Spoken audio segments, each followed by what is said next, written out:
السلام عليكم ورحمة الله وبركاته. maanta waxaan baran doonaa sida loo sameeyo sheetka magaca looga bedelo loo qariyo loona soo muujiyo. ugu horreynta hadii halka aan soo fiiriso waxa halkan igu yaala hal sheet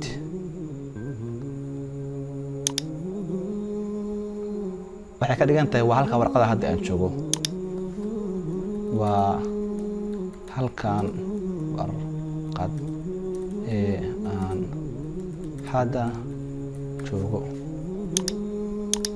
waa halka warqad hadda aan joogo. haddii aan doonayo in aan sameeyo sheet kale ama sheet 2 waxaa maraya laba wado. sheet 2 waxaan ula jeedaa warqad tan oo kala ah oo sida aan u cad. haddii tan uga buuxsanto ama aan doonayo in warqad kala sameeyo waxaa maraya saddex wado. wadada koobaad inaan qabto control n. hadda waxaan sameeyay warqad labaad aan ka dhigaleeyo wadadaas waa wadada koobaad inaan qabto control n. wadada labaad in aan tago halkan oo baalka ayarka ah insert worksheet in aan click siiyo waa wadada labaad. wadada saddexaad inaan right click iraado halkan insert ka xusho saa markay u soo baxdona aan dhaho okay. intaas waa wadooyinka lagu sameeyo.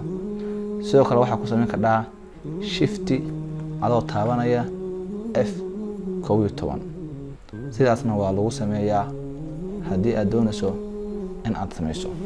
haddaba afarta wado midkii aad doonto ayaad ku sameyn kartaa sheet 1 sheet 2 sheet 3 sheet 4. qaabka loo sameeyo hadda waxaan ku qorayaa kow warqadan labaadna waxaan ku qorayaa sheet 2 macnaha inaan ogaatid kana waxaan ku qorayaa sheet 3 kana sheet 4. haddii halka aad fiiriso si soo bedelayaan 3 2 1 qaabkaas waa qaabka loo sameeyo sheetka. haddana waxaan baran doonaa qaabka magaca looga bedelo. haddii aad doonayso in sheetka magaca ka bedesho waxaad maraysaa laba wado.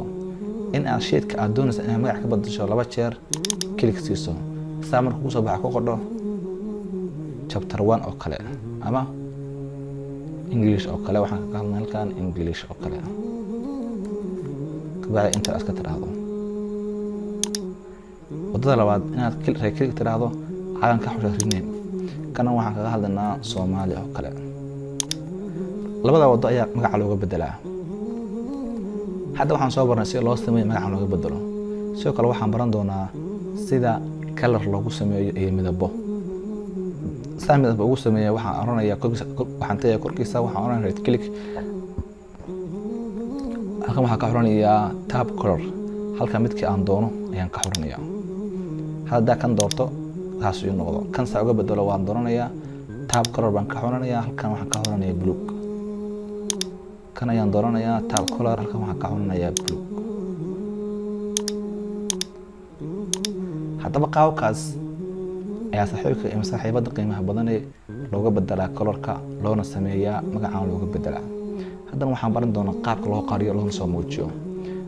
waxaan rabaa inaan qariyo Soomaali right click hide haddana English haddana waxaan dhahayaa hide. saan u soo muujiyo halkan ayaan tagayaa waxaan ku dhufanayaa unhide. labadooda kee soo muujiya ma English ba soo muujiya ma Soomaali. English kii soo muujiya hadda waa kan haddana right click unhide haddana Soomaali haddana waa soo muujiya. ama halkan ayaan tagayaa qaybtan siliska format ayaan ka dooranayaa halkan ayaan wax ka dooranayaa hide and hide. halkan marka hore waxaan dooranayaa row hadda waxaan dooranayaa hide columns ama sheets sababtoo ah column waa korkorkii rowna waa qaybtan horizontalka ah.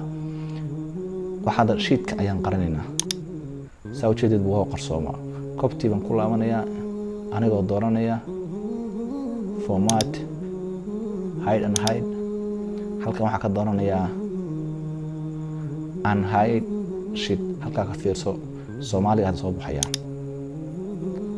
oo markaa ugu daro Soomaaliga waa kaas